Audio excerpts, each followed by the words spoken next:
Lo que para la gente en la Ribada, o sea, donde sea, es, como te digo, es una basura que le está molestando en su casa. Para la gente que trabaja en los gancheros y gancheras es fuente de vida, es tesoro prácticamente. Elisa fue hasta 2020 lo que se conoce en Paraguay como una ganchera. Yo entré turno noche y me empezó a gustar, pero sí recuerdo y nunca me voy a olvidar ese día, la primera lluvia que me agarró en el vertedero de Cateura, luego donde el camión descarga la mercadería, después el tractor mueve la basura y ese sector estaba lleno de agua, prácticamente casi la rodilla. Yo tenía que entrar ahí a trabajar. Me impresioné y lloré de rabia porque de esa forma tiene que trabajar un ser humano. Ahí va. La cadena de televisión HBO transmite un documental llamado The Landfill Harmonic.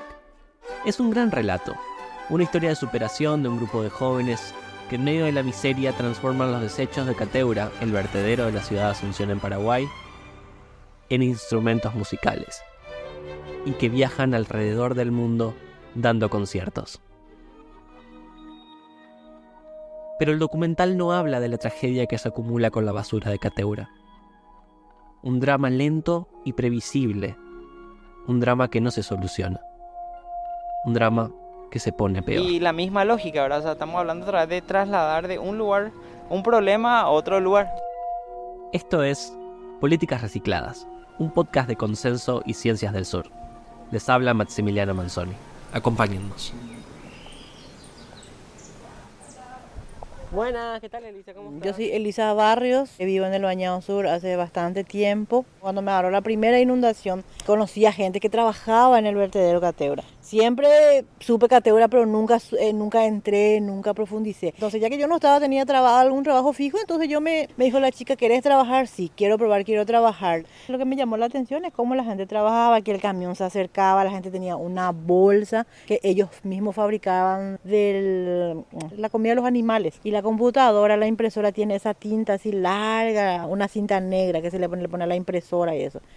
Y ese se usa como hilo, porque el hilo normal o el hilo no vas a poder pasar por ese material, por el hule, ¿verdad? Se va a romper todo. Y entonces la gente dobla así, y su aguja hacía normalmente de la sombrilla. Comprábamos de la ferretería el mango de la asada y el gancho se mandaba a hacer en la herrería y era así el gancho, era uno, se ataba con la media fina. De cuando veía media fina ahí ya guardaba, porque fulana sabía, vos tenés media fina, así encontré, ahora y te tira nomás ya. Ese era el único que podía y aguantaba, porque cuando llega el camión abre la puerta de atrás y los gancheros ya empiezan con el gancho a estirar así las mercaderías, ¿verdad? Y era una batalla campal, 60, 70 en cada camión, y vos tenés que estar peleando. El que era más fuerte bajaba más mercadería y de repente vos veías entre ojos papel blanco, había así una bolsa, no sé, de 10 kilos, ¿verdad? Y el que era más fuerte, estiraba. Y si por ahí alguien te quería sacar otra vez, te sacaba otra vez por el camino. Tal después el calor ya era desesperante, tenías que ponerte botas gruesas. De repente venía nomás la basura patológica, que son de los hospitales.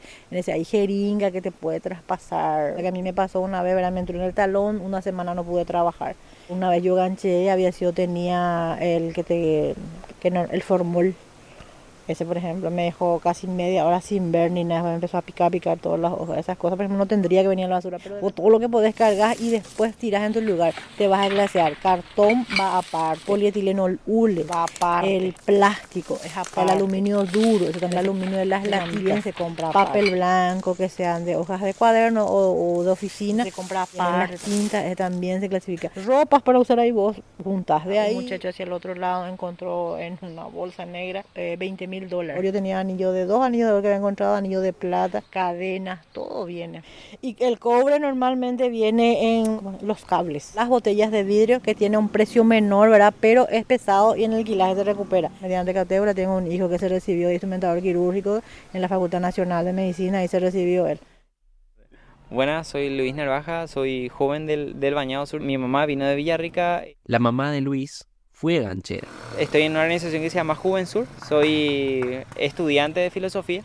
O sea, donde nosotros estamos hoy es o fue realmente un humedal que es una cuestión de una violación medioambiental, ¿verdad? Es domingo y estamos caminando donde era ese humedal. Cuenta de 50 hectáreas que es un parque chiquito Parque Nacional Yeguete. De la totalidad de las 50 hectáreas, Cateura está asentada en 40 hectáreas. 10 hectáreas la que queda todavía del Parque Yeguete, ¿verdad?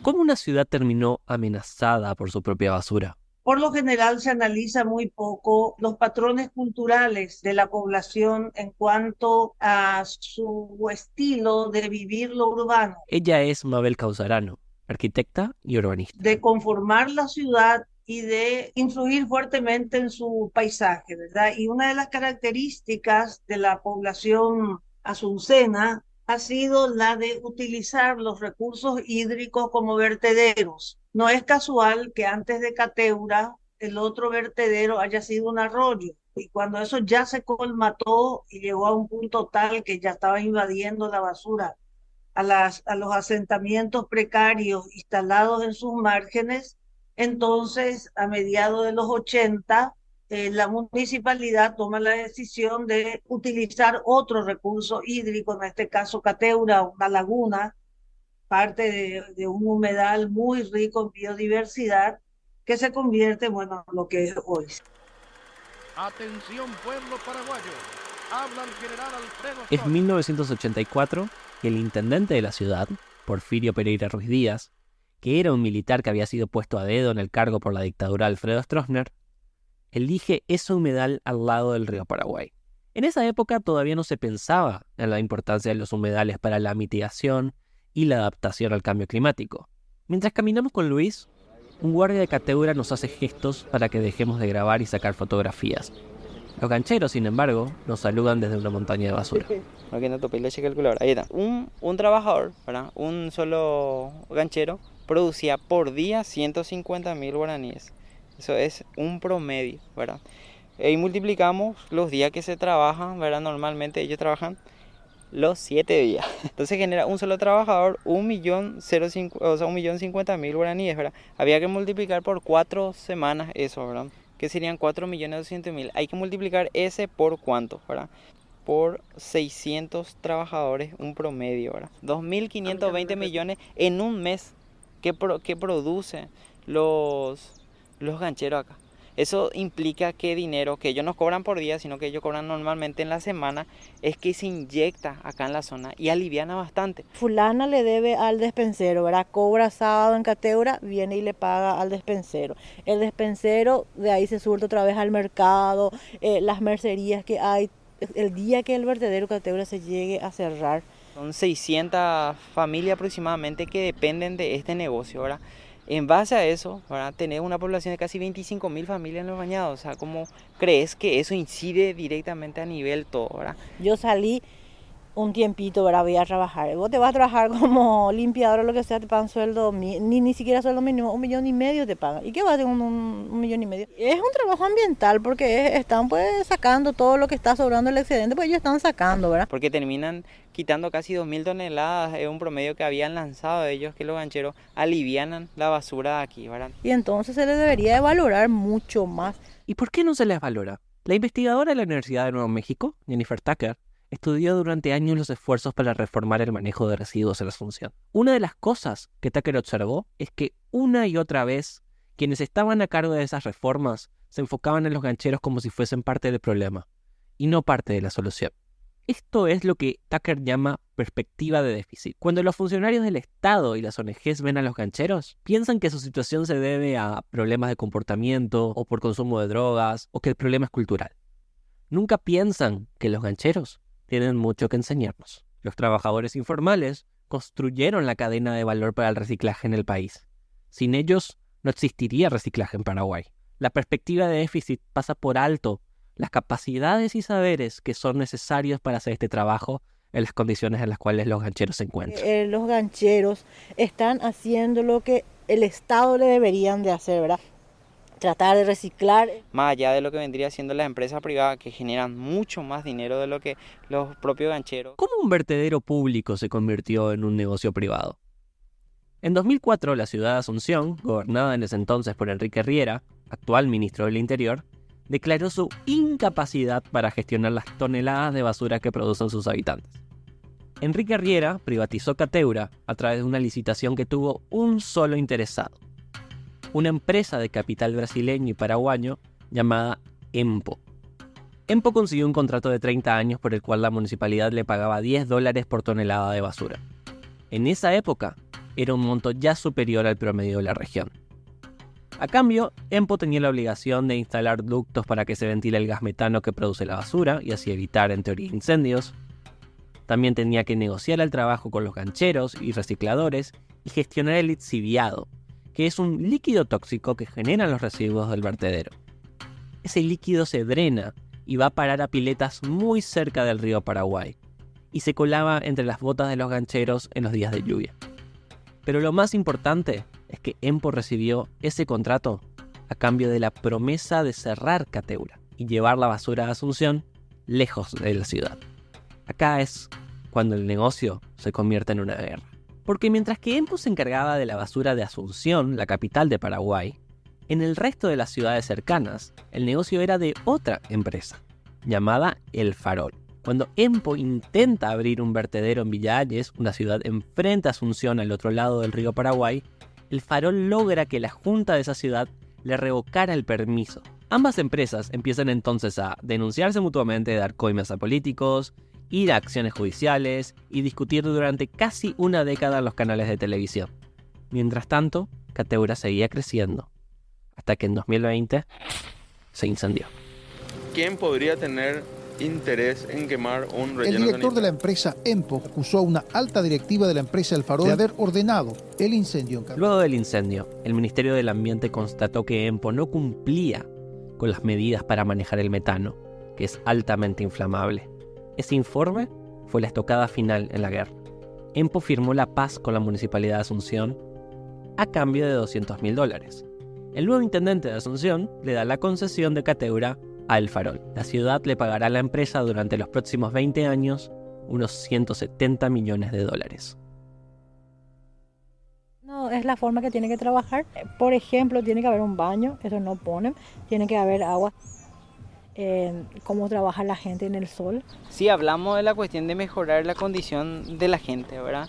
Pero mientras que le pongamos uniforme nomás, los de amarillo son de tal turno, los de verde son de otro turno, los de rojo son de otro turno, pero las condiciones siguen siendo igual, ¿verdad? Se siguen viendo ellos a la suerte, ¿verdad? Para sobrevivir. Que la misma empresa, por una parte, que la que administra, y por el otro lado, las empresas que compran de ellos los productos, cada vez le compran más barato, ¿no? Hay una regulación. Jennifer Tucker explica que la situación no es por desidia, es por diseño. Cuando son las elecciones, muchos líderes gancheros funcionan a su vez como punteros del Partido Colorado, que gobierna Paraguay desde hace más de 80 años. Son acuerdos temporales de beneficio mutuo, porque el resto del tiempo las autoridades los dejan en visto. Cateura se está hoy mudando, ¿verdad? Habría que dimensionar el costo ambiental y el costo económico que eso implica, ¿verdad? Ahora, por ejemplo, lo que he visto que la empresa está encargando en un camión y están llevando allá. En Villa Hayes llevan. Y ese camión le mató hace 2 años por ahí a doña Antonia, que era mi compañera de trabajo, que la señora que ya tenía casi 65 años. Ella no caminaba rápido y él había sido el camión vino hacia atrás y le pisó 2 veces. Hoy muere un trabajador del ganchero, ¿verdad? Y eso se sigue implementando hasta hoy. La familia de ellos es beneficiado con un nombramiento en la municipalidad de Asunción, ¿verdad? Ese es todo el beneficio que puede llegar a tener. Esto pueden ellos desmentir, pero pucha, acá todos sabemos, ¿verdad? Yo tengo conocidos, ¿verdad? De hecho que mi comadre es funcionaria municipal porque había perdido a un hijo acá aplastado por un tractor. Cuando era chica yo decía, ¿verdad? Que cuando voy a ser como un Superman para ayudar a la gente, ¿verdad? Y es algo imposible, no se puede. Porque como yo digo, si la mesa luego está podrida, por más que vos cambies tu mantel, la estructura siempre va a estar podrida y no vas a poder hacer nada. Elisa dejó de ser ganchera en 2020. Hoy es delivery. Sí, por mí me iba a quedar un poco más, pero lo que es Cateura, yo tuve problemas después de Cateura, hernia en la columna. Porque era muy pesado ya la bolsa. Hay gente que vos le mirás a mis vecinos que son jovencitos, no vos le mirás y están hechos mierda ya la gente. Están hechos mierda y la gente normaliza. Tucker menciona que las políticas de residuos en Paraguay siguen siendo contradictorias. El Plan Nacional de Gestión de Residuos, por ejemplo, solo menciona a los recicladores informales 2 veces y solo dispone de un 1% de su presupuesto para apoyarlos a crear cooperativas. No se considera apoyo posterior ni a los trabajadores que prefieran seguir de manera individual. Es más, un decreto de la Municipalidad de Asunción todavía establece que es ilegal el trabajo de los recicladores informales de la calle, los conocidos como carriteros, que también podrían ser parte de la solución. Aunque el plan original era cerrar Cateura, los gancheros lograron que en el lugar todavía se reciba la basura de la ciudad antes que se lleve al otro lado del río. Hasta hoy siguen convirtiendo la basura de 500.000 habitantes en riqueza y cargan en sus espaldas el peso de ser la primera línea contra el colapso ambiental. ¿Y eso es lo que te dejó entonces, Cateura, esa mirada? Se puede reutilizar todo lo que viene ahí. Había un tiempo que el desodorante se compraba y yo empecé a investigar para qué. Es para hacer guampa, había sido. Abren el desodorante, golpean. El de adentro es de metal. Nosotros hicimos puff de los neumáticos. Le dije a mi hija, vamos a hacer un poco. Le pusimos patas, botellas de plástico mismo. Por ejemplo, estaba mirando la pasada que para souvenir de cumpleaños podés hacer cajitas. Se puede, porque yo de Cateura, por ejemplo, antes traía las varillas. Entonces con madera que yo traía de Cateura también reciclamos y así hicimos el cajón. Compré el cemento y después hicimos con escombros. Se formó así un cimiento. Tengo una amiga que tiene 10 años que le gusta hacer esas cosas. Si le vamos a ver y vamos a hacer, porque ella está en la Secretaría Nacional de Deportes, están las dos, ¿verdad? Y tienen que irse a competir en diciembre, tienen que ir a competir en otro país. Y entonces le dije, tenemos que hacer algo para juntar plata aparte, entonces vamos a hacer esas cuestiones. Ese era bidón de agua que ya no sirve más. Voy a cortar ese y voy a poner papa, voy a plantar en ese. Ahí tengo unos cuantos bajo la mesa que junté, voy a probar a ver si funciona. Pues yo siempre suelo mirar a una de YouTube o lo que sea, mire, ella siempre le dice, mami, no siempre es cierto, sí, ya saben, hay que probarle, suele decir, ¿no?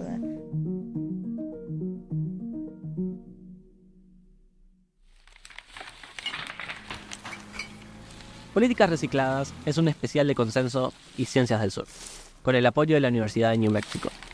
Las entrevistas, el guión y el diseño sonoro estuvieron a cargo de Nicolás Granada y quien les habla, Maximiliano Manzoni. Las ilustraciones son de Sofía María Hein. Agradecimientos especiales a Jennifer Tucker y Molly Molinas.